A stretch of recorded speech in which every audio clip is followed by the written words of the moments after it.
Hii ni Nipashe na Rioba Joshua. Na mtazamaji popote pale ulipo usiku huu, karibu kwenye taarifa zetu ambapo kuna mengi, lakini kwanza tuanze na yaliomo.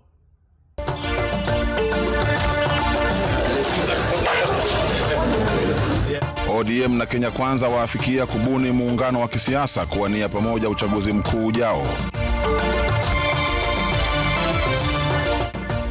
We are not satisfied.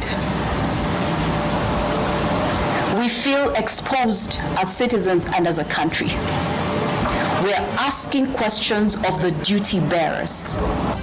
Mashirika ya kijamii sasa yasema yana wasiwasi na tisho la magenge kwenye uchaguzi mkuu mwaka ujao.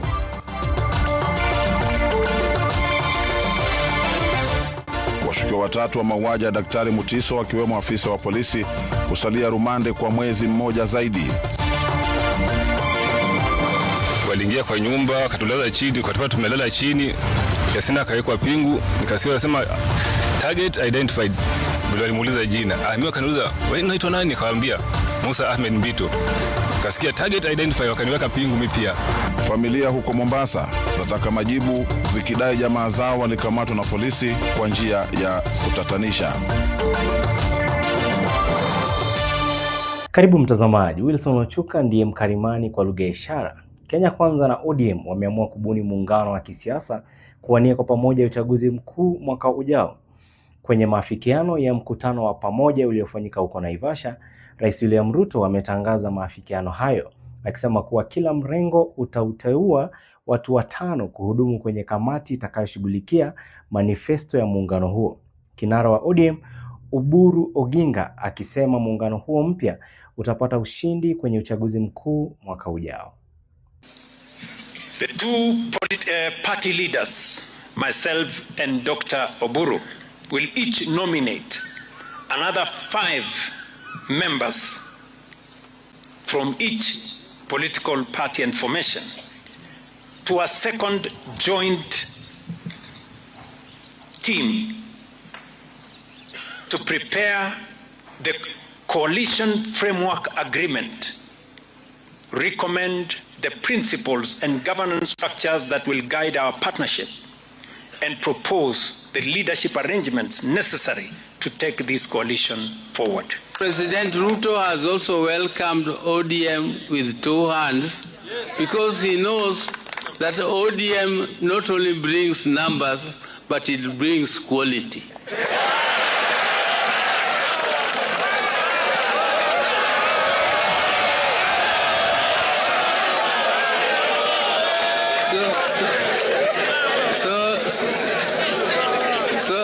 So I want to say that as we move on forward, those who thought that ODM was going to be swallowed, I tell them, oh. Kwingineko, Rais William Ruto sasa anasema muungano wa UDA na ODM lazima ushinde uchaguzi mkuu wa mwaka ujao, akisema itakuwa hatari kubwa kwa upinzani kuchukua hatamu za uongozi. Akizungumza alipoongoza kongamano la viongozi wa muungano huo huko Naivasha, Rais alielezea baadhi ya maafikiano ya serikali yake, akisema kuna mengi yanayojiri katika ruwaza ya mwaka 2060 itakayozinduliwa siku ya Jumatano. The next election we must win.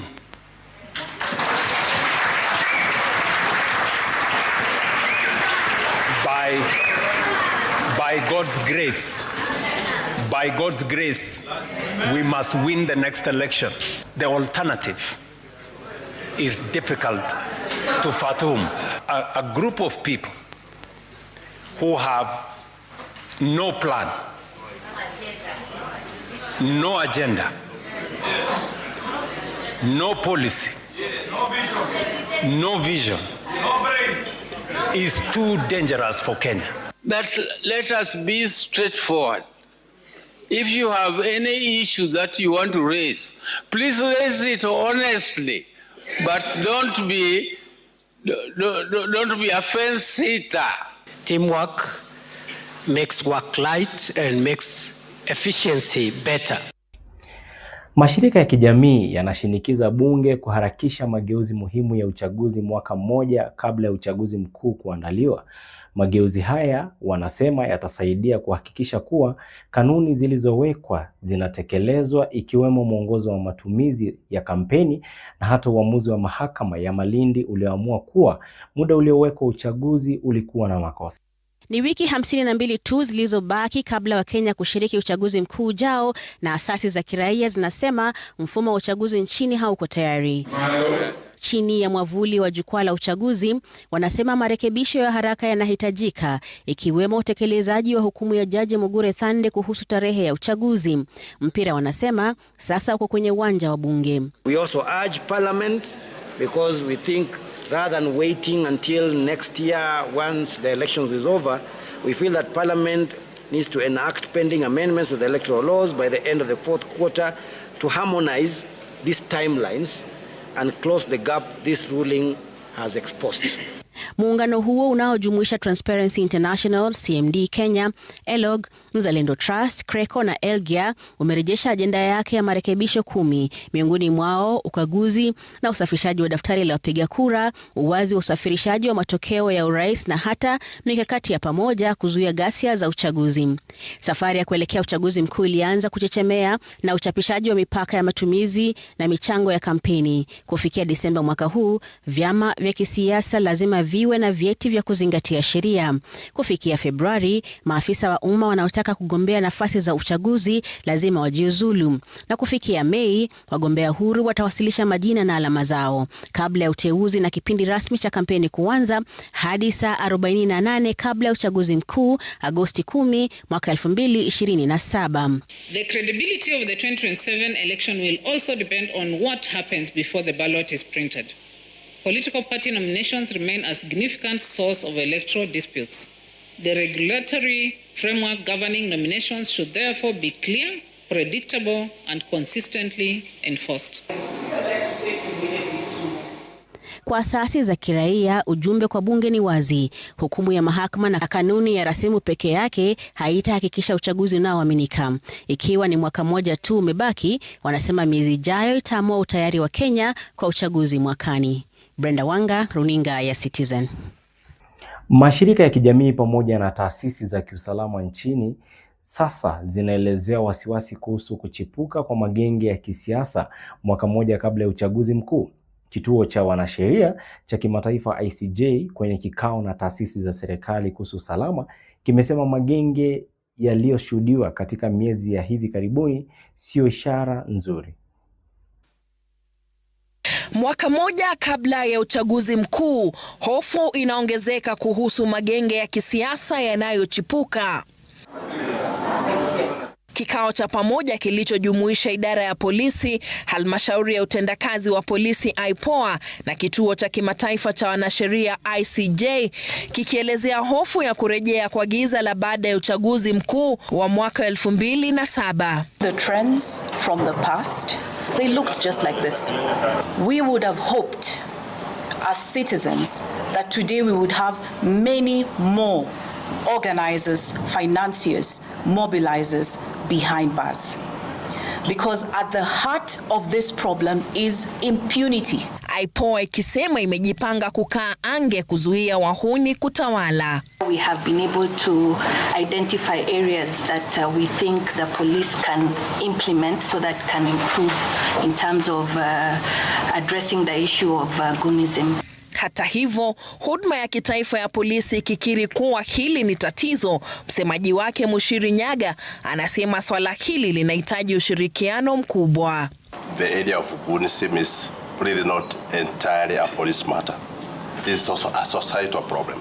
The continued mapping of goons and areas is currently underway because we've been able to also identify and say we have very high and moderate situations when it comes to goons as we move towards the general election. Now, there's a special team that has been tasked to give us an answer at the DCI headquarters. We are not satisfied. We feel exposed as citizens and as a country. We are asking questions of the duty bearers. We want to see more action, We want to see tangible results. We want to see it. When there's action, we will see it. We want to see more than statements. ICJ sasa ikitaka idara za serikali zinazohusika na usalama kuhakikisha pale palipo na mianya kabla ya uchaguzi panazibwa. Mary Mwoki, Runinga ya Citizen. Afisa wa polisi Elijah Kimoi na washukiwa wenzake wa mauaji ya Daktari Victoria Mutiso, Daniel Mwangi na Kelvin Kinuthia watasalia rumande kwa siku 30 zaidi. Watatu hao walikamatwa Ijumaa, walifikishwa katika mahakama ya Milimani ambapo mahakama ilielezwa namna walivyohusika kwenye operesheni nzima ya kumuua daktari huyo. Maofisa wa DCI wakisema bado wanawasaka polisi wawili, Inspector Kenneth Son na Beth Kiplangat. Baada ya kukamatwa kwenye operesheni ya kijasusi kufuatia mauaji ya daktari wa akili Victoria Mutiso, washukiwa Elijah Kimoi, Daniel Mwangi na Kevin Kinuthia walifikishwa mahakama ya Milimani. Ni hapa ambapo afisa anayechunguza kesi hiyo alielezea mahakama namna watatu hao wanadaiwa kuhusika katika mauaji hayo. In the course of our investigations, kulingana na afisa wa DCI Romana Oduor, Kimoi ambaye ni afisa wa polisi ndiye anadaiwa kumpiga risasi daktari Mutiso kwa kutumia bastola ya Inspector Kenneth Sang. Mshukiwa Daniel Mwangi anadaiwa kuwa dereva wa gari lililozuia teksi iliyokuwa imembeba daktari Mutiso kabla yake kuuawa, huku Kinuthia akidaiwa kuwa mwendeshaji pikipiki aliyembeba Kimoi kuelekea kwenye eneo la tukio na kumtorosha baada ya mauaji.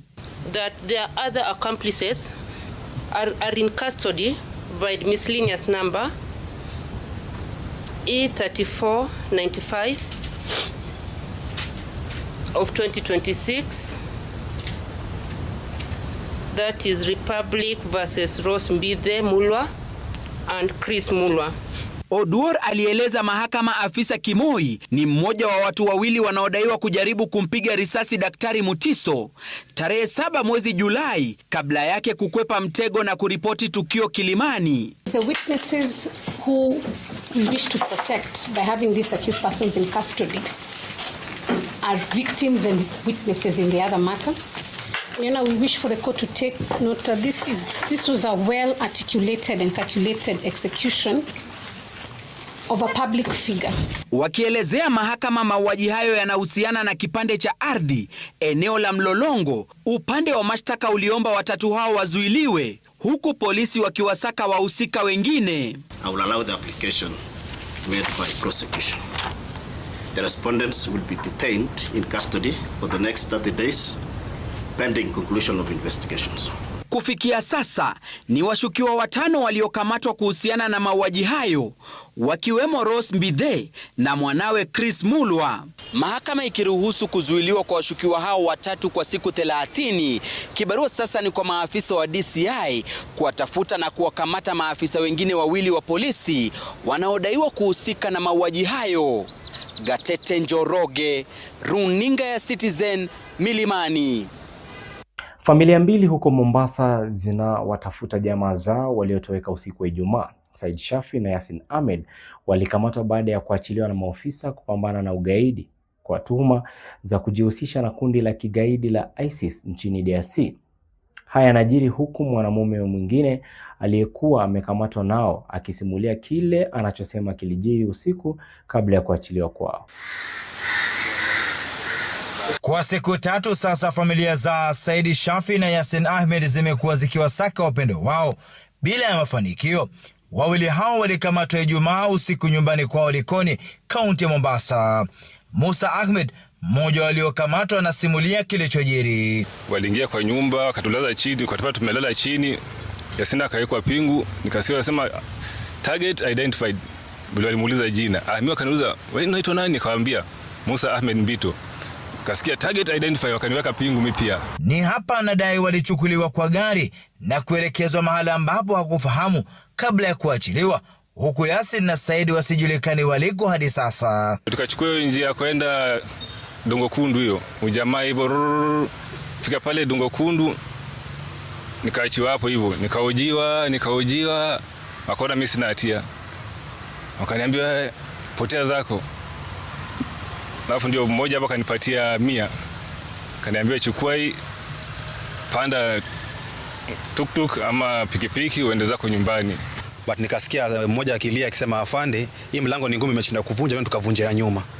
So hapo ndo nikaambia mandugu zangu hapa ni kama watu ni maaskari na hawana nia nzuri, so tulaleni chini mapema. Ndio wakuja wakavunja mlango wa nyuma, wakaiangusha, wakaingia, wakatupata ndani, wakampiga kakangu, wakampiga mama, wakachukua simu zetu na wakapotea nazo. Wakamchukua Saidi wakawa wanampiga, then mama akasema, sasa kama mmekujia Saidi na mmempata, kitu gani kitawafanya mumpige? Wakasema basi sawa tumpigi. Wakaenda na Saidi mpaka dakika hatujajua Saidi yuko mahali gani. Tumekuwa stranded. Familia zinakiri kuwa maafisa wa ATPU waliwakamata wawili hao tarehe 26 Julai. Saidi Shafi alikamatwa Nairobi akielekea DRC. Kulingana na polisi, alipokea shilingi 70,000 wanazoamini alikuwa anasafiri kujiunga na kundi la ISIS, ila baada ya kuachiliwa kwao kwa kukosekana kwa ushahidi, kutoweka kwao kumezua wasiwasi, huku mashirika ya kutetea haki yakitaka serikali kufuata sheria. Lazima tuheshimu the rule of law. Pili, tutaenda kotini na hizi familia kuapply for habeas corpus. Hakuna njia nyingine. Na this time round tunataka kuona punishment kwa wale waliohusika kufanya mambo ya kiuniuni. Walitaka siku 30, wakapewa siku 21, they are not happy. Sasa wale watu wapogenda nje kabla hawajaja wakawashika tena. Sasa hii inaleta picha mbaya sana kwa sheria. Na ikiwa sheria haifuatwi, and in particular the police, we are done. Kwa sasa familia hizi zimeachwa njia panda zikitaka majibu ya waliko wapendo wao. Francis Mtalaki, Ringa Citizen, Mombasa. Taasisi ya utabiri wa hali ya hewa imeorodesha kaunti 18 zilizoko kwenye hatari ya kuathiriwa na mvua El Nino. Idara hiyo ikisema kuwa kaunti za pwani za Tana River, Kilifi, Lamu, Mombasa na Kwale zitatarajiwa kukumbwa na mafuriko pamoja na mawimbi makubwa ya baharini. Huku katika eneo la Nyanza, kaunti za Kisumu, Busia, Siaya, Homa Bay na Migori pia zikitarajiwa kukumbwa na mafuriko na maporomoko ya ardhi. Katika eneo la Bonde la Ufa, kaunti za Turkana, Baringo, West Pokot na Narok ziko kwenye hatari sawia na kaunti za Garissa, Wajir na Mandera. Idara ya hali ya hewa pia imeonyesha kuwa kuna uwezekano wa mafuriko hapa jijini Nairobi. Kinara wa DCP Rigathi Gachagua ameendelea kumshitumu mkurugenzi mkuu wa DCI Mohamed Amin kwa kile anachosema ni kutowajibika na masuala muhimu ya kiusalama. Gachagua akisema kuwa malalamishi ya wananchi wanaopinga serikali yameendelea kupuuzwa licha ya ripoti za maisha yao kuwa hatarini. Kinara wa DCP Rigathi Gachagua leo alielekeza kampeni zake eneo bunge la Narok East. Munasemaje? Hapa Gachagua aliendelea kumrushia lawama mkuu wa DCI Mohamed Amin. Pale Mount Elgon kuna mtu anapigania kiti ya bunge ya Mount Elgon, anaitwa John Wasama. Alipiga ripoti kwa polisi mara 5, akasema maisha yake iko kwa hatari, na akasema yule amemtishia kumuua. Polisi hawakuchukua hatua yoyote, ameuawa. Mpaka wa sasa yule aliandika report alimutisha atamuua, hajakamatwa. Gachagua sasa akisema kwamba iwapo upinzani utamshinda Rais Ruto, sharti mkuu wa DCI Mohamed Amin achunguzwe. Wewe tutakuchunguza next year. Ile cover up umefanya mauaji Kenya, mashamba Kiambu inaibiwa, wewe unafanya cover up. Hakuna kitu yote inaendelea uchunguzi Kenya.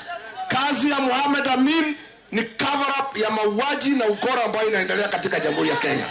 Na wewe kwanza ulikuwa umefikisha miaka ya kwenda nyumbani. Ukiwa umesalia mwaka mmoja kabla ya uchaguzi mkuu, Gachagua amewarai wakazi wa Narok East kumuunga mkono. Mwaka ujao, siku kama leo, tarehe 10 mwezi wa 8, tutaamuka mapema tupeleke Kasongo nyumbani. 2027 tarehe 10 mwezi wa 8 tutaenda kwa polling station. Tutapigia Alfred Kelionare akuwe mbunge, tutapigia Rigiji akuwe rais, na hatutaenda nyumbani, tutakaa mpaka kura ihesabiwe kwa vyovyote vile. Gachagua alizuru Nairaki Enkare, eneo bunge la Narok East. Melita Oletenges, Runinga ya Citizen. Nao viongozi wengine wa kisiasa wakiongozwa na kinara wa Wiper Kalonzo Musyoka leo walikuwa katika kaunti ya Kitui ambapo walisisitiza kuwa watashirikiana kuhakikisha wanamuondoa mamlakani Rais William Ruto mwaka ujao. Katika kaunti hiyo hiyo Kitui, Seneta wa Nairobi Edwin Sifuna aliendeleza siasa sawia akipigia debe Linda Mwananchi. Kinara wa Wiper Kalonzo Musyoka alihudhuria kongamano la maombi ya kitaifa lililofanyika katika ukumbi wa Kefri mjini Kitui ambapo alikutana na viongozi wa dini. Wakizungumza katika hafla hiyo, Kalonzo aliandamana na kinara wa DP Justin Muturi na mwenzake wa DAP Kenya Eugene Wamalwa walisema upinzani uko imara. Kenya needs a government that remembers his word and keeps it. This is the spirit behind our 13-point agenda, the people's budget, a covenant, not a slogan. Kama tumetembea miaka 4 pamoja, hii miezi 11 imebaki ndio tutagawanyika. We want to assure you we are determined and we are focused to complete this journey together. Aidha, alitaka tume ya uchaguzi na mipaka IEBC kuhakikisha haki na uwazi katika uchaguzi mkuu ujao. We say to IEBC Chairman, Erastus and Dom Ethicon and your commission, guarantee this election free and fair on August the 10th, 2027. Kalupo kamoja nimeana. Kitu inaitwa boundaries delimitation ya nchi hii ilifanyika last 2011-2012. So we have more than 12 years, which is the maximum given in the constitution.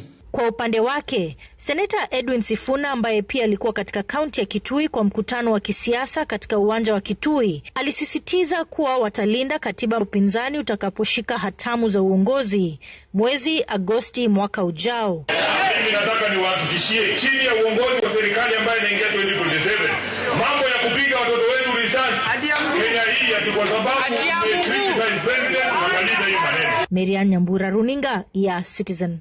Kwingineko, takriban mwaka mmoja baada ya wakazi 3,000 wa Mkocheni eneo bunge la Taveta kubomolewa nyumba zao kufuatia mzozo wa ardhi, wakazi hao wameendelea kulalamikia changamoto katika kijiji hicho. Familia zaidi ya 20 zililalamika kuishi kwa pamoja huku wanaume wakilala ndani ya hema kwa miezi 9 sasa. Julius Joho amezuru kijiji hicho na kuandaa taarifa zifuatazo. Hema hili ambalo limechakaa ndio limekuwa nyumba ambapo wanaume zaidi ya 20 wamekuwa wakipata lepe la usingizi giza linapoingia. Hapa familia hizi ambazo zilikuwa zikiishi kwa amani katika ardhi ya ekari 2500 sasa wakilazimika kuishi kwa pamoja baada ya ubomozi uliofanywa miezi 9 iliyopita kufuatia mgogoro wa ardhi. Flora Mwema aliyekuwa mjamzito wakati huo akijifungua katika makao mapya yenye changamoto tele ambapo kupata chakula inakuwa vigumu. Wanaume wanalala pale kwenye hili tendi ambao mnaliona. Wamama tumetafutiwa mahali kwa ajili ya kujihifadhi, wengine tulikuwa wajawazito mpaka kafikia mahali tukajifungua. Kuna watoto wadogo ambao wasingefaa ile baridi pale. Wakazi hapo wakieleza jinsi shamba ambalo waliita nyumbani kwa miaka mingi sasa limezingirwa na ua wa umeme kuashiria ugumu wa kurudi tena kwenye shamba hilo. Nimeteseka, nimeumia, yani nimeumia kweli. Alafu wakati huo nimevunjwa nyumba. Bwana mbunge anasema eti niende nikakae kwake. Mimi nikakae kwake hanilishe. Mimi kwani nilikosa makazi? Ama nilikosa chakula? Wakati huo nilikuwa najiweza nakula. Shamba sasa limeenda. Umetuletea bwenyenye. Tunataka utueleze, watu wajipe kuanzia namba 1 mpaka namba 16. Hii shamba ni ya nani? Tukikuuliza unakuwa mkali. Kwa nini na wewe mwanzoni ulituambia tusaidiane tutafute haki ya shamba hili? Hapa wakilaumu viongozi wa kisiasa kaunti kwa kufumbia macho matatizo ya ardhi ambayo yamepelekea wakazi wengi kuendelea kuwa maskota huku wakikosa wa kuwapa sikio. Angalia watu wako wasaidie ili waweze kupata mahali pa kukaa. Mambo ya mabwenyenye tuachaneni kwanza. Turudi katika ile ubinadamu. Tukisha rudi katika ile ubinadamu, sisi sote ni kitu kimoja mbele ya Mungu. Katika kula ule ugawaji wa kile chakula, saa zingine unakuta chakula kimepatikana ni kidogo. Inabidi tugawe kwa watoto kwanza wajistiri, alafu ndio sisi wengine tupate, wazee ni nyuma. Kwa ajili ya mahangaiko ya dunia. Sasa hiyo hali kweli ni ngumu. Kupata riziki ni shida. Kwa sasa wakazi hawa waliokuwa majirani miezi 9 iliyopita sasa wanaendelea kuishi kama familia wakiwa na matumaini ya kurudi katika shamba lao. Julius Joho, runinga ya Citizen, kaunti ya Taita Taveta.